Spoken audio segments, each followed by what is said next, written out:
Here with Cameron, and we're going to first be talking about like what kind of practice he should be focusing on with all the lessons that we have taken over the past month or so.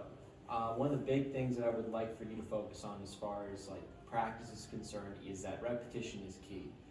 If we really want to make any sort of big headway with our golf game, there's got to be a lot of repetition involved. Now, I'm not asking you, it'd be great, if we could go out every day for 4 hours and practice or so and practice like the tour pros do, but we don't. What I do ask is that as much practice as you want to put in, we have to make sure that we are, adjusting ourselves mentally to, you're going to get in what you put out. So if you're going to go out and practice once a week, you're not going to see a ton of great change over just going out once a week. It's going to be a lot more of a longer process. If you go out 3 or 4 times a week, practicing an hour and a half on the practice facility, working on that game, you're going to see a little bit quicker of a change because you're adding more reps. You're practicing the right thing. Yeah. And also a big thing to that is making sure that we are practicing the right thing. Always make sure you're practicing with the purpose.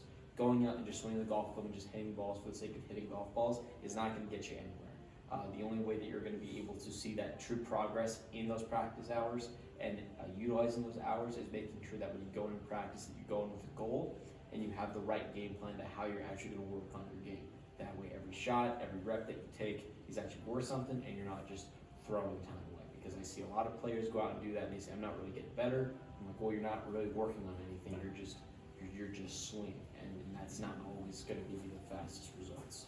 As far as practice is concerned and with the goals that you want, obviously we talked about your ball striking goals, but then it comes down to just like, we want to shoot lower numbers. Short game practice, there has to be a lot of that.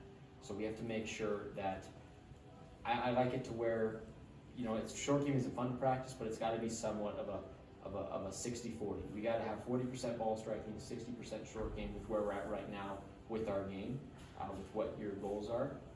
Because if we can't chip, if we can't putt, if we can't get out of bad situations, then a good ball striking is just going to go away. So we have to give it that little bit of an even keel by going out and actually practicing and working on our short game. So that's, as much as we worked on the ball striking, short game chipping and putting is very, very crucial. We need to be working on that. And then so what I'm going to do is I'm going to walk you through some of the different drills that I'm going to have you use and that we've been using during our lessons and kind of how we should structure when we do go out and hit golf balls. But yeah, that's kind of what we should be focusing on.